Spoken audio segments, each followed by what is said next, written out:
नमस्ते, सुप्रभात। चलिए करते हैं एक नए दिन की शुरुआत विनिपेग की इन ठंडी ठंडी वादियों में।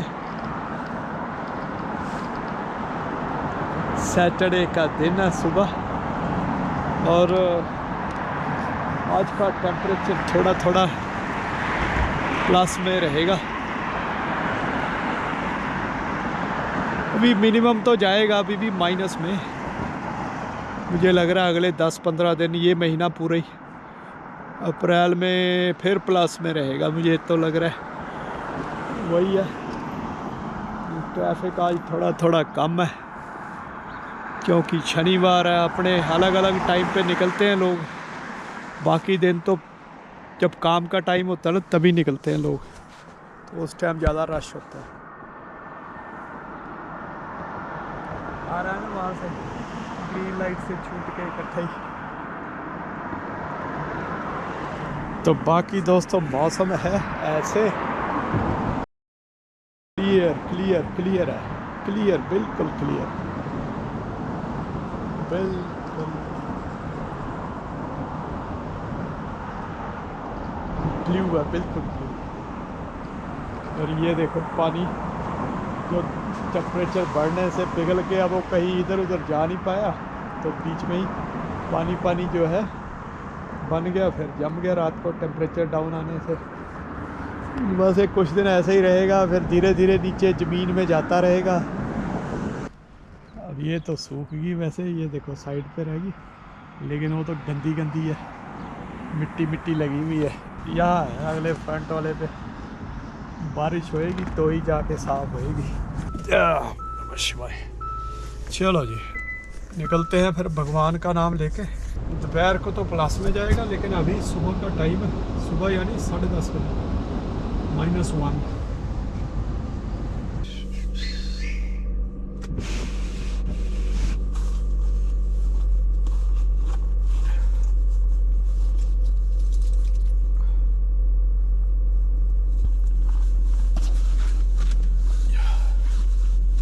अरे यार राइट साइड तो बहुत गंदा हो रखा है, शीशा गंदा नहीं हो रखा, ये वो है शायद बर्फ जमी।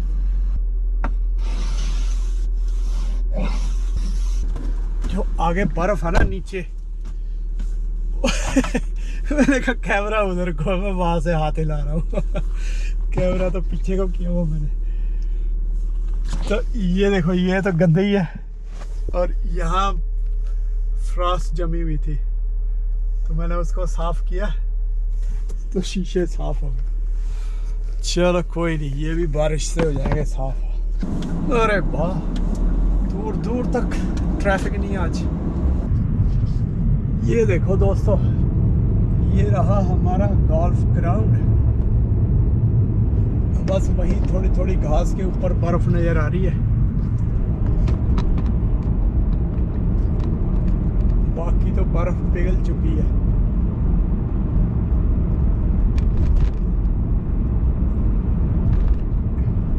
बिल्कुल ही साफ है मौसम इस टाइम ना, कोई बादल नहीं है, कोई भी बादल नहीं है। इवन जो क्षितिज पे सामने स्काई लाइन जिसको इंग्लिश में बोल देते हैं, उस पे भी बादल नहीं दिखाई दे रहे।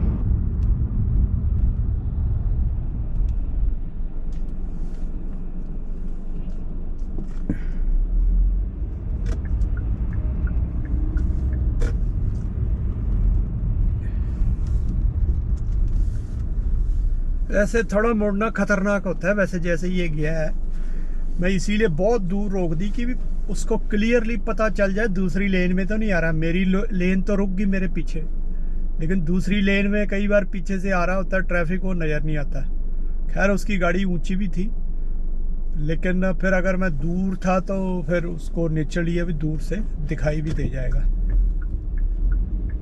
इसलिए मैंने उसको रोक दिया। क्योंकि मेरी तो रेड लाइट थी, मेरे को तो रुकना ही था, आगे क्या पीछे क्या, तो इसलिए बंदा वेट कर रहा है तो उसको जाने दो।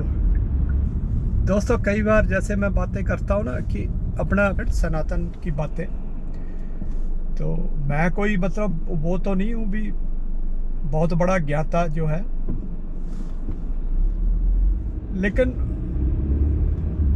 बस ऐसे ही एनालिसिस करता रहता हूँ मैं चीज़ों की, और उनके ऊपर जिसको कहते हैं ना भी मंथन, तो मंथन करता रहता हूँ उनकी चीज़ों की। जैसे चाहे कोई करंट अफेयर है, जैसे आज की हमारी पॉलिटिकल सिचुएशन है दुनिया के अंदर, या जैसे वही धर्म का और रिलीजियंस का जो सिस्टम चल रहा है उसका, तो इनके ऊपर मतलब विचार करता रहता हूँ। और फिर मैं अपने जिसको बोलते हैं ना रेट्रोस्पेक्शन, पीछे जाके चीज़ों को फिर देखता हूँ भी कैसे, तो वो सब जब आप कोरिलेट करते जाते हो चीज़ों को, तो फिर कई चीज़ें फिर क्लियर होती जाती हैं। लेकिन हम कई बार क्या करते हैं, सोचते नहीं हैं,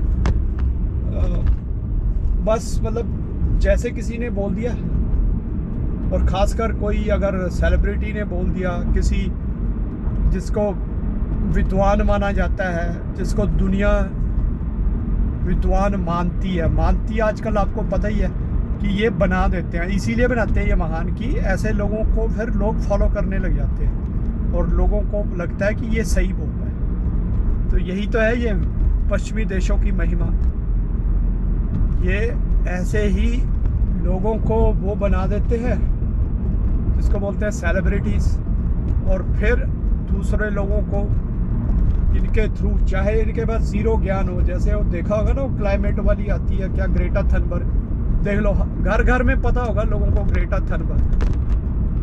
तो क्या थी वो छोटी सी, उसको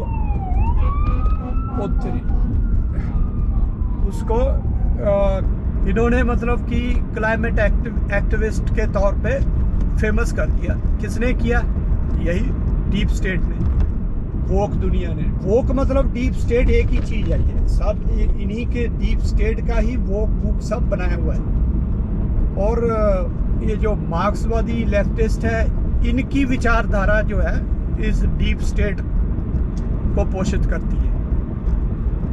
ये वाला नेक्सस आप थोड़ा सा याद करके रखो और ध्यान में रखो, बस उससे बहुत चीज़ें दुनिया की समझ में आ जाएंगी। जो दुनिया के अंदर अच्छे काम तो इन्होंने करने नहीं है, जितने भी बुरे काम हो रहे हैं ना, समझ लो मैं तो इन्हीं को जिम्मेदार समझता हूँ, डीप स्टेट को और लेफ्ट लिबरल्स वोक्स को। तो वो मैं इसलिए कहता हूँ कि जो ये मैं अभी बता रहा था ना कि सनातन धर्म की बातें, तो विद्वान नहीं हूँ, लेकिन मैं, क्योंकि एक समय था जब मैं यंग जो होता है ना बंदा, यंग बच्चा, तो वो काफ़ी मतलब इन चीज़ों को, जैसे मैंने बताया कि फॉलो करने की कोशिश करता है। बल्कि मैं तो यही हमेशा एडवोकेट करूँगा कि कभी भी ऐसे ही ब्लाइंडली किसी को भी फॉलो मत करो। किसी भी बात सुन के बस हाँ ये सही कह रहा है, सही करे, थोड़ा सा लगे तो हाँ सही कर, आप खुद भी उसकी परख कर लेनी चाहिए हमें, तो तब उन चीज़ों को आगे आप मानो या ना मानो। ये खासकर मैं अपने यंग जो हमारे दोस्त हैं उनके लिए ये बात कह रहा हूँ, जो बच्चे हमारे, उनके लिए।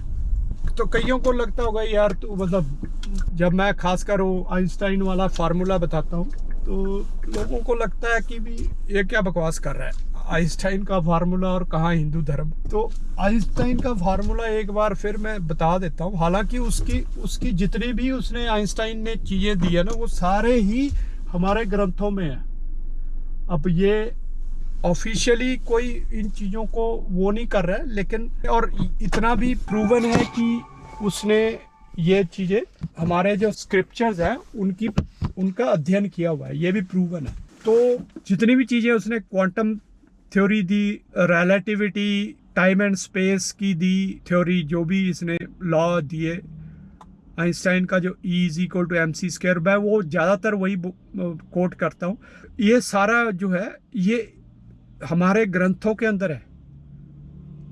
उसने अपने हिसाब से उसको या लगा लो, क्योंकि जीनियस तो था ही वो, है ना, तो उसने वो शोध करके उसको मतलब कि समझ लो एक प्रैक्टिकल तुम उसको कैसे साइंस के अंदर लेकर आ सकते हो या उसमें से कैसे चीज़ें ड्राइव कर सकते हो, फार्मूले के तौर पे ये उसने बताया हुआ है बस, E=mc²। अब एनर्जी मास है, इक्वल बोला, एनर्जी मतलब मास, मास मतलब कोई भी चीज़ है वो एनर्जी है।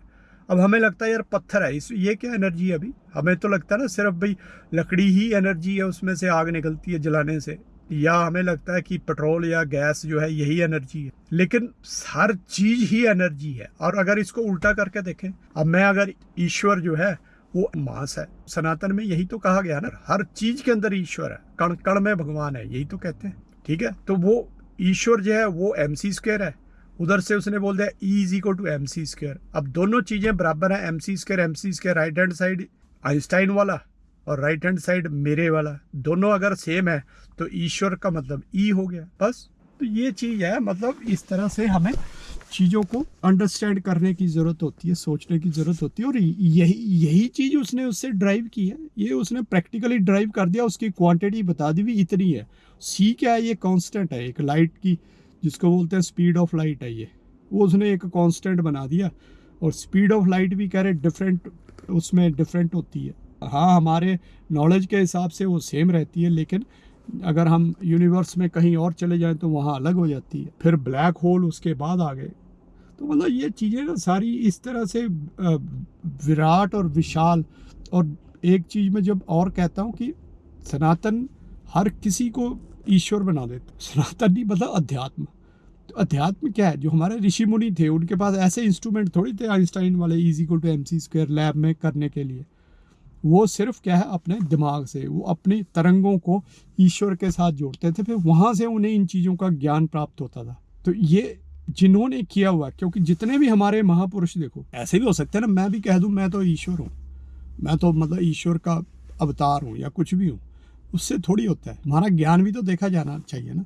जितने भी हमारे इवन संत हुए हैं, बड़े बड़े संत हुए हैं, साउथ में हुए हैं, शंकराचार्य जी हैं, रामानुजम है, और मतलब कि इतने संत हुए हैं साउथ में, हमारे महात्मा बुद्ध हैं, गुरु नानक हैं, इन्होंने वही चीज़ें बोली हुई हैं अपनी लैंग्वेज के अंदर। तो वो कैसे, मतलब सेम चीज़ कैसे होगी? क्योंकि जब जो सच्चाई है उसका उनको, जब उन्होंने ध्यान लगाया या इस तरह से तपस्या की तो उनको उस चीज़ का एहसास हुआ। वही तो एहसास तो सच्चाई का ही होगा ना। डिफरेंट चीज़ों का जब किसी को सच्चाई का एहसास हो रहा है तो सच्चाई तो सेम ही दिखेगी सबको। तो ये चीज़ें हैं। तो इसलिए हमें हमेशा थोड़ा सोच विचार कर ले, चाहे मैं बोल रहा हूँ चाहे कोई भी बोल रहा है। चलो मिलते हैं फिर शाम को। नमस्ते।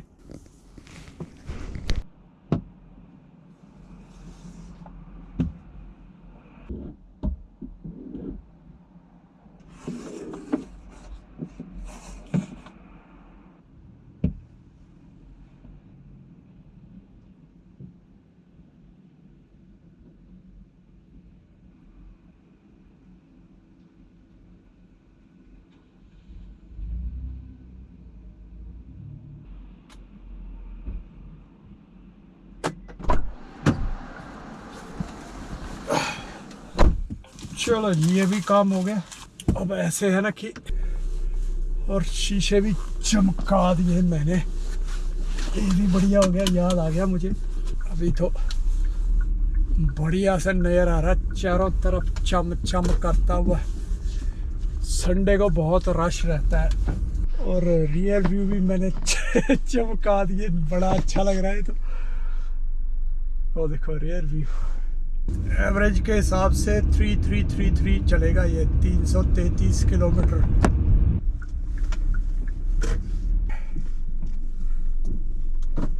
चंद्रमा के बिल्कुल पास में है, देखो एक तारा।